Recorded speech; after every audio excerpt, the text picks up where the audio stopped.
Alright, these are also the McLaren test spec liveries. They did kind of an interesting celebration at Johnny Rutherford's 1976 Indy 500 win.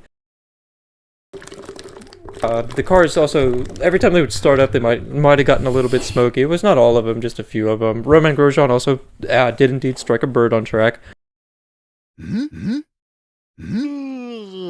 This was not the marshals responding to the bird strike. In fact, it was them responding to a little bit of a wet spot caused by a weeper. That part of the track had just been repaved in the winter leading up to this test. Catherine Legg's car on the first day would suffer a clutch issue most of the day, and she was not able to finish her rookie orientation and refresher. Technically, it's veteran orientation refresher for her, but she would indeed finish it on the second day after they got the clutch issue fixed. And we can see in a later shot, it just looks like it was a little bit of like a clutch leak or sealing issue. Luckily, nothing too major. It didn't really hurt the speed of the car when she got running it the next day. And here comes Catherine Legg. Mentioned before today, I did just check in with the team, and the problem from earlier in the day, or earlier in this session leading all the way till now, it was just a clutch problem for her in the car. So they got that fixed. You saw earlier she stalled, but that seems to be good. She's doing her install lap coming in, and then hopefully they can get some laps in this last 15 minutes. But yeah, just a clutch issue at the beginning. Really, there's nothing that you can really say other than just that's kind of a side effect of having that car be put together and that entry be put together just so last minute. They said that Catherine Legg herself would say on the broadcast that she really didn't know that she was going to be driving until like 1 or 2 days before this session, which I found it kind of poignant. Segment, the required phases today. A special session is made for them tomorrow morning before all cars are out on track. From Marshall Pruitt's Instagram, and this is just again the car trying to get out of the pit lane, and I found it funny. I have no opinion on Marshall Pruitt. It's just I find it funny that that interaction happened on the internet. It's a pretty good interaction. Stingray Rob, he had a tough day. His 77 Juncos Hollinger car was struggling with a little bit of an engine fault, so they actually had to replace the engine on the first day. All in all, we're going to look at the timings here. Point out is Rinus VeeKay had an amazing no-toe speed, as well as Elio Castroneves, and looks like Kyle Kirkwood as well. All three really had good no-toe times. Now this is what we call a calamity corner, just everybody's fun comments that I saw throughout the day. Kyle Kirkwood, maybe he'll win it, we'll see. 250 mile race in the fall, no, never gonna happen. Kevin Estra in an Indy car, yeah, I'd also like to see Joseph Newgarden run the Nürburgring 24. Yeah, okay. Yeah, and so basically, just like we saw earlier, the weepers, that turn 2.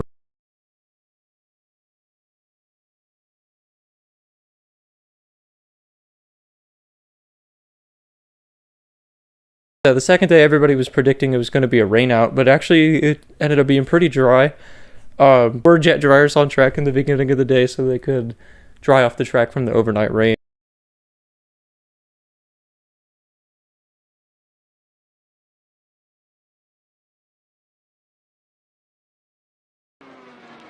Lucas and Newgarden working their way down that back straightaway, really maneuvering.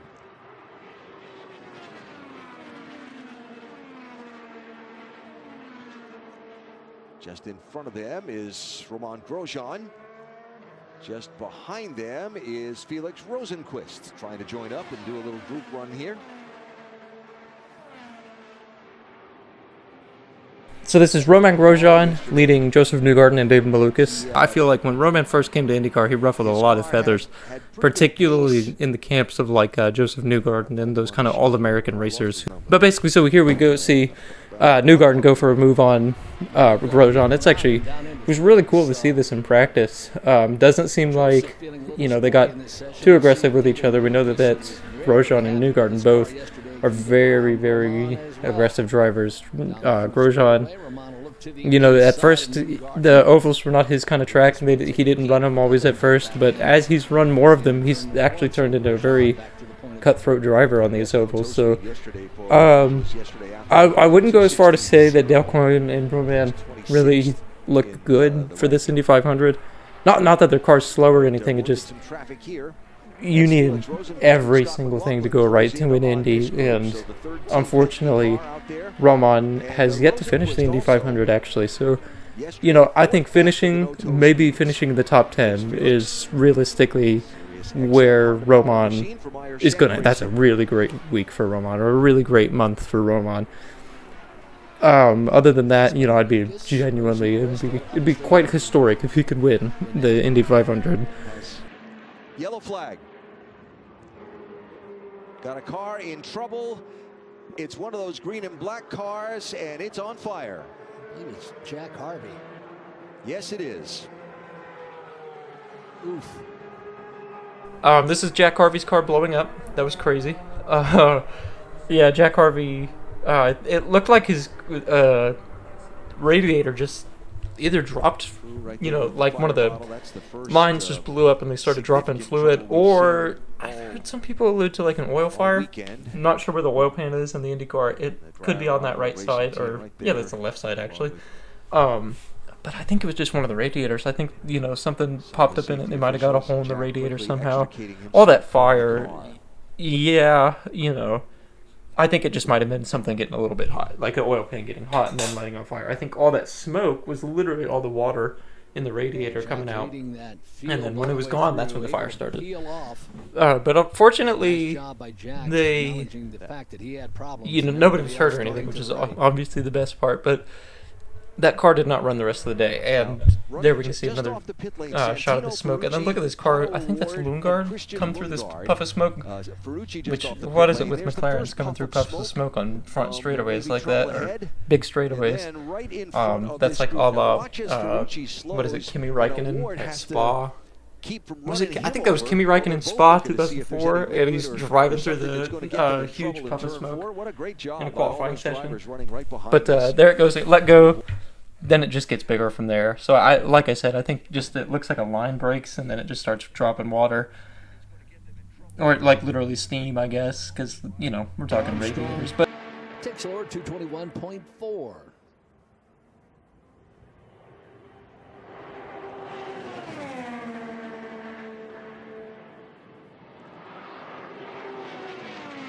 Below is about to go to the top of the board as having run the most laps on this day 2 so far. We're used to seeing Pelot's number at the top of the board, so why not add another category to it, At this point, you expect it.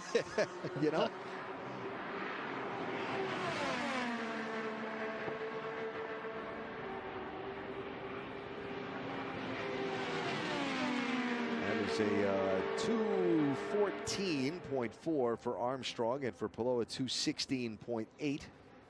That white car backdrop, Jacob Abel, as you look at Catherine Legg and her team beginning to get ready to go make that. We'll probably have to talk about him at some point.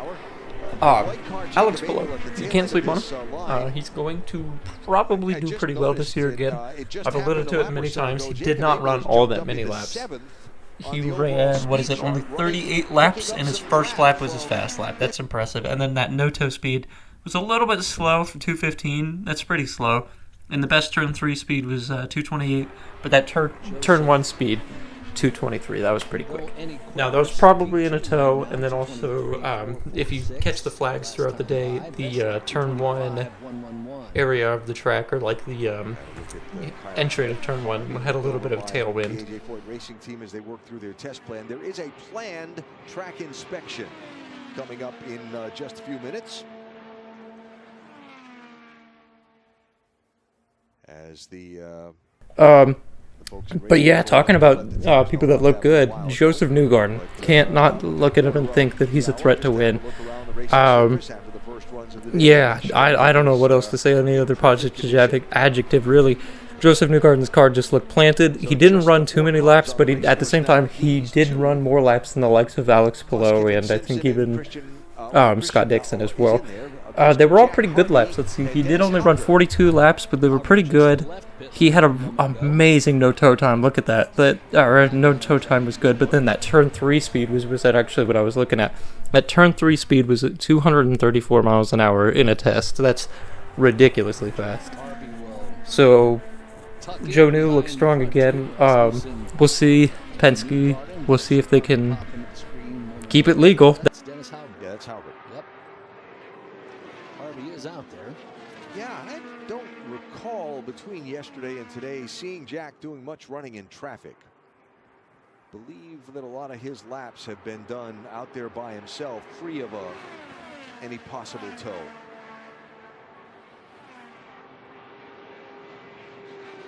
Well, we saw Kiffin Simpson make his way into one, and there was Jack Harvey, maybe a tad bit. But looking a little bit further in the field, just generally at the other teams,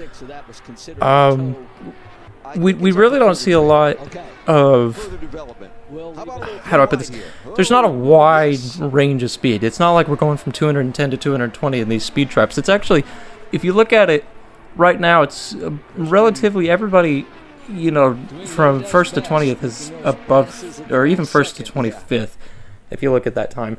Everyone from 1st to 25th is above 220 miles an hour, so that is pretty close. I'd say, in other years it might have been closer, but this is pretty good for the test. We don't have any teams that are stuck in the 2.8 range, the 2.12 range. We've got the teams that are actually doing good and getting good logged laps in there. And we've also kind of not seen any incidents. Well, I don't think I included the footage, but I did see, it was Dennis Hauger. He was in front of Will Power. Hauger got really low in the first turn and actually got onto the concrete down underneath the track there. And it unsettled his car, and he had to catch it. But he didn't get any up, he didn't get up out of that first groove. He caught it, kept going, and didn't wreck the car. So he had his both left side tires down there. To be able to do that and recover in practice is really, I don't know if it's reassuring or if they need to go faster, maybe trim out some wing, but we shall see as the month goes on. And again, looking away from the Dale Coyne entries or even those back markers, if you will, the Andretti's and the Foyts, they look good.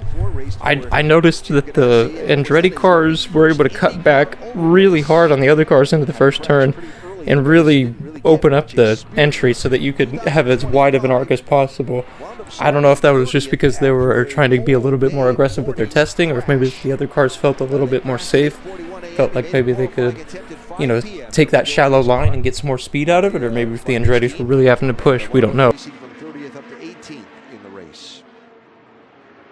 So looking to score a top 10 finish here in the 500, the only IndyCar oval where he has yet to score a top 10. Graham Rahal through with his fastest lap today in the draft of a 2:22.63. That was a little bit earlier.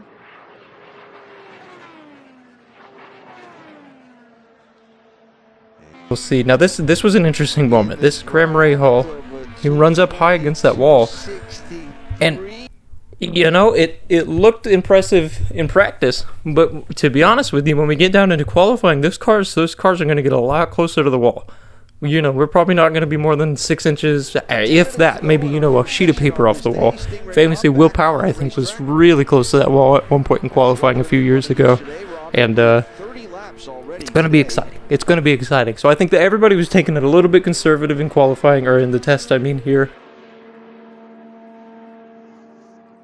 Fourth Indianapolis 500-mile race for the native of a very small town in western Stingray Rob, this is single car running, but he's not holding back. He's flat out. He's doing good. He's trying to really look at that 2:20.09. That's a pretty fast car, or a pretty fast speed considering he didn't run the first dang day.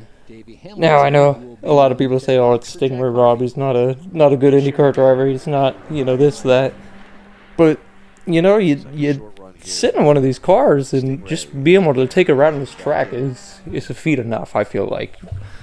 Now, speaking of Stingray in particular, he only did log 30 laps, about 31 laps actually. A little bit more. He really, out of all of everybody at the test, was probably the one guy that needed some more laps and some more high-speed laps. He was only ever out there doing single car runs, it really looked like. Didn't get a lot of traffic running, so his race car is not very refined, I'll tell you that now. He's got a qualifying car, but that race car, he's going to need a lot more work on it. And here we go. I mentioned it earlier, but there's Kyle Kirkwood in one of the Andrettis, and then Will Power back there in the middle of the shot here.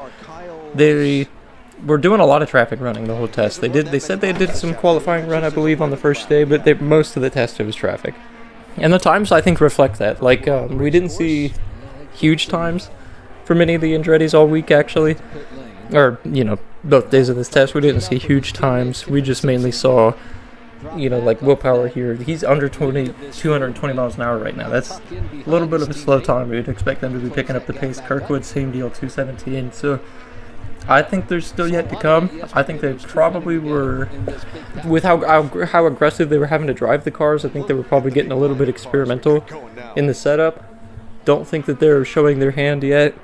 I don't think Penske did either. I know that they're on top of the charts right now and they would actually stay there the rest of the day. But I feel like the Penske's and I feel like the Chip Ganassi racing cars, they've definitely got some more. Because, oh gosh, dude, Alex Palou didn't run but like, I don't know what, 40 laps or something like that, 42 laps. Dude, he's got a good race car. And on his first lap was his best lap. And I mean, talk about, they either decided that was a really good setup or they were going in the wrong direction. And with the, track record of that 10 team, I doubt that they were going in the wrong direction. I think last year's winner could be a pretty good threat to win it again, get 2 in a row.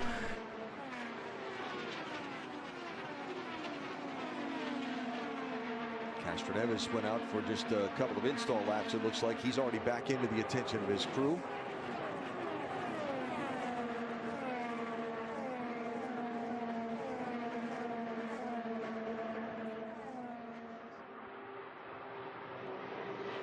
Only one that we've not seen on the racetrack yet this afternoon is Alex Palou.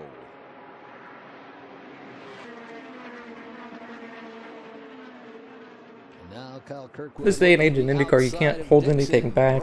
You don't come to testing in this day and age in IndyCar and have sandbags on the car. You come to testing and you're testing your race car. Because why would you hold anything back?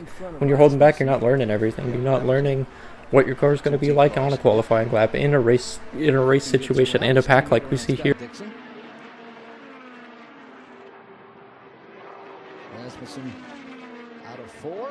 Dixon 2 car lengths behind. Those two will. All of this time that they had on track was tons of time, and they get more time than any other open wheel league on a specific track. But it's still probably not enough just to fully understand what this car is going to do. And they've had this car for years and years and years now. And even Scott Dixon would say in the broadcast, I think he's been driving the same car for years, over a decade. But they still come to this test and they still have new things to add to the car and fix the car, or not even fix the car, but just add to the car and try and adjust and make changes with. As the cars are going by you at 200 plus miles an hour, every fraction of a second you lose on your in lap and your out lap, it's a problem.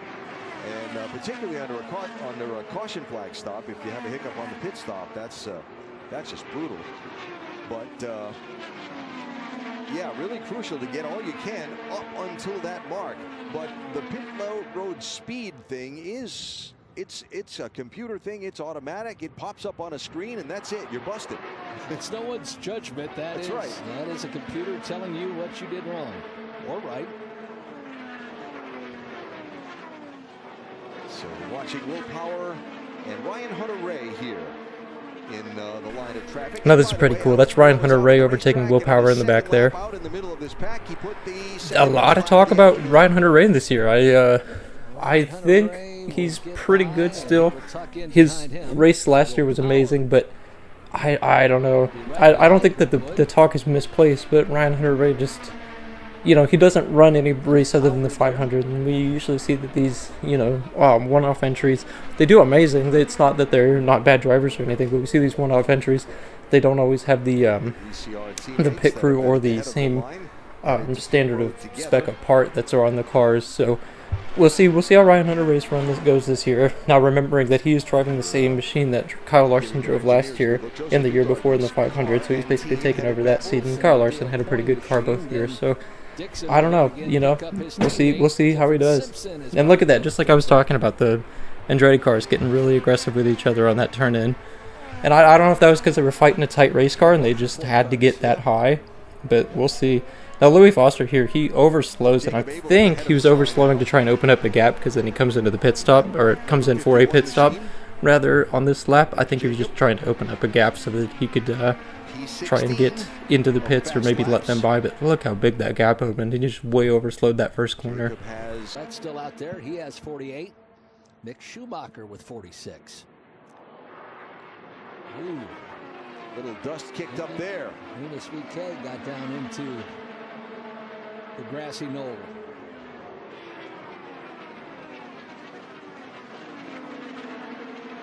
That would not be a good thing. Here, now this is a crazy shot.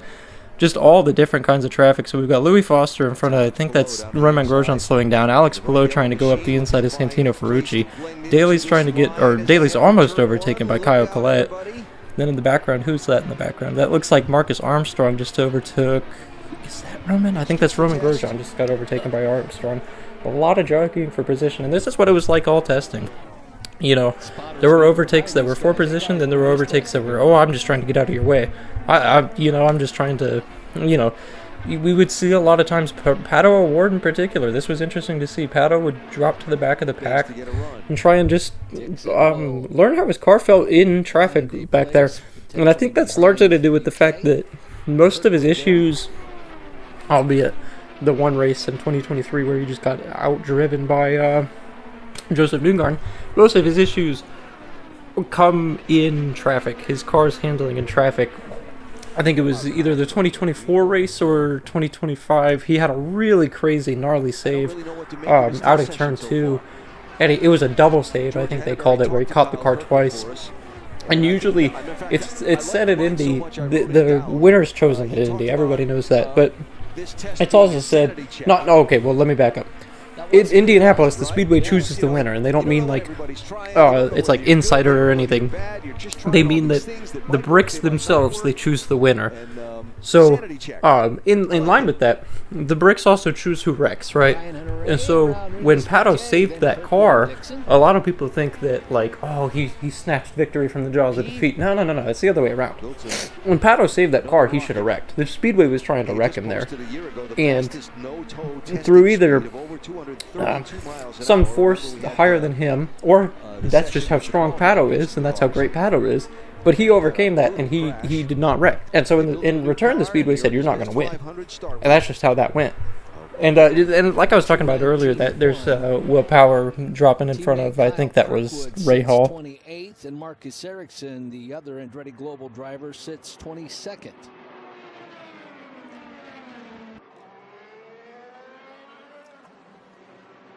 Alexander Rossi's car behind the tug headed back toward Gasoline Alley. So with 23 minutes left to go, assuming they've done everything they're going to do for this open test.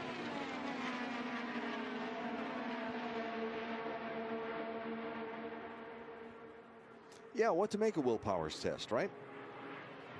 Where are they? What's the overall speed rankings? Power is at the bottom of the list of the 33 cars that have been out in the afternoon session. Not anymore, but he moved up 2 spots with that last lap. 220 flat for Will Power. Pretty much where the test started to wrap up for the day. I know it looks like it's a lot of cars on track and they're all, in line doing great. But from here, we didn't see a lot of overtaking, jockeying for position. And just as I say that, we see a little bit more overtaking, jockeying for position. But it wasn't too much. Again, with 20 minutes to go in the day, we probably saw everybody start to wrap up on their plans. And we saw Joseph Newgarden earlier in the day go ahead and wrap up, headed back to the garage area. I think every single team that showed up had a pretty successful 2 days, whether it was, the Catherine Legg machine and Stingray Robb, who only really got 1 day of effective running, or, Alex Palou, who just decided not to run all that much because his car was too good. I think really effective test for everybody. I think we're going to have to wait until, unfortunately, have to do a little bit more waiting. We're going to probably have to wait until qualifying to really understand who's the quickest. Now, I understand earlier I said, oh, the guy who's quickest here is probably going to win the race. And that's not untrue, but things do change, right? So we're going to have a lot more practice. We're going to have a lot more time in between the actual race. It's only at the end of May. We haven't even started May yet, so I think everything's going to change a little bit. I think this order that we see now, I don't think Alex Poe is going to drop too far back. I don't think Joseph Newgarden is going to drop to the back of the pack. It's not going to be like that, but watch out for those AJ Foyt cars. They were sneaky. They were sneaky fast. They could pull some moves. They also looked like they needed a little bit of refinement, or maybe they were holding something back. And then also, Kyle Collette, he was freaking fast. Like he led that top session. He led that first session. So we'll see how that goes. And then Meyershank Racing. Elio drives for Meyershank Racing. Elio partly owns Meyershank Racing. There's never been a 5-time winner at the 500 before. The Bricks choose the winner. And that's all I'll say on that. But yeah, I think that the order could change, and Meyershank really, if they can put together a good machine, they have the drivers to be able to win this race. So whether it's Marcus Armstrong or Felix Rosenquist's first 500 or the 5th 500 for Elio, I would not be surprised if Meyershank Racing's up there this year. They look good. And there's a look at the Castroneves machine as it sits in its pit stall. About 8-10 car lengths behind that. Sato. That's Sato heading to the pit road. Yeah, signaling he's headed to pit road. But remember now, that's going to happen off turn 4 for the most part. And that practice entry at the pit road speed limit where it will be for race day. Maybe ready to go. And he is away. 11.5 minutes left in the session. And Louis Foster on his scooter headed back to the garage area.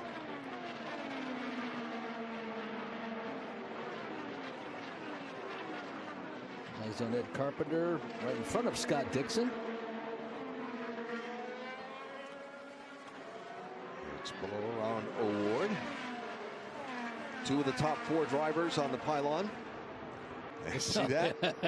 Yeah. And that's part of the thing is, you got to be under control when you get to that timeline. It is unforgiving. Find where your pit box is. Get in, get out 7 seconds later.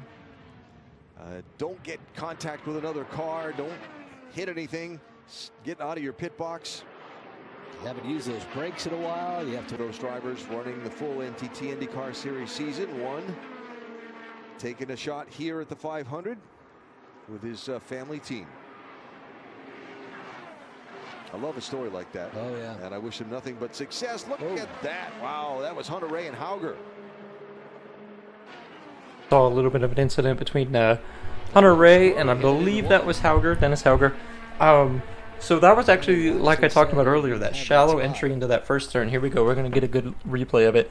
The shallow entry into the first turn, it really tightens up the car. And if you can't make it, if you cannot turn in, you're going to wreck into the guy outside. And I think Hunter Ray knew that.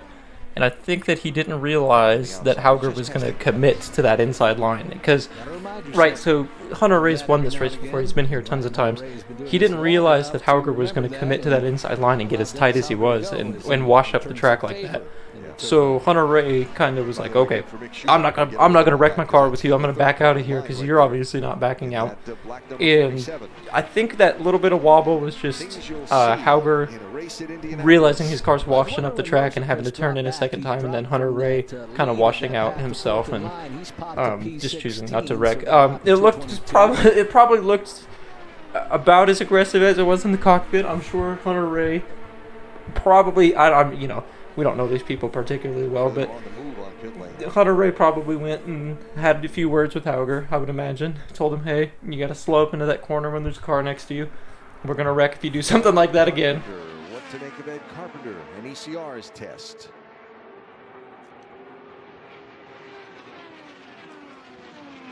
I think overall Rossi and Rasmussen were both very good and had good good sessions. I think Ed's just hopping back in the car, and I think he'll be fine. All in all, good session for ECR. Good open test, I believe, all in all. Rossi seemed happy, so a happy Rossi means a good session normally. Yeah, that's a good thing. See if Rosenquist can pop a quicker lap here. The test is about to wrap up. It was such a great test. Obviously, Just the 4 cars for on the race course in 1 minute. most people, it's just cars going around in a circle. It's not all that exciting, and all of it. Yeah, we sat there for 2 days, and we were like, oh my god, how many times can we see a car go around in a circle? But I tell you what, it gets you excited, and you feel something going inside of you when these things get around this track. And you go to this race, right? We've been lucky enough to attend this race before, and it's like you attend it, and you're like, okay, I get it. Yeah, it's a car, it's a racetrack, or at least you see that on TV, and you think, oh yeah, I get it. It's a car, it's a racetrack. Then you get to the track, and you're like, holy crap, this track is big. Then you actually watch the cars go around the track, and then you're like, this place is huge, but these cars make it small. They go 240 dang miles an hour down the straights, and they can cover 2.5 miles in 40 seconds. They make it so small. They go so fast, and they call it the greatest spectacle in racing for a reason. It's insane. Our final session of the open test. All right, so we're gonna go back a little bit, and then now we're gonna cover Calamity Corner. Can F1 race here? Did they mean the oval? And if they meant the oval, are they smoking crack? The road course, yeah, it's just kinda. Now, when will Graham just hang it up? And yeah, I think he should. Anyways, JPM, the best everywhere, even commentating. That's so true. Amen. Newgarden actually illegal, or is Penske actually illegal? No. And Elio with a no-toe P3 yesterday, no-toe P1 today. The driver 5 is indeed alive.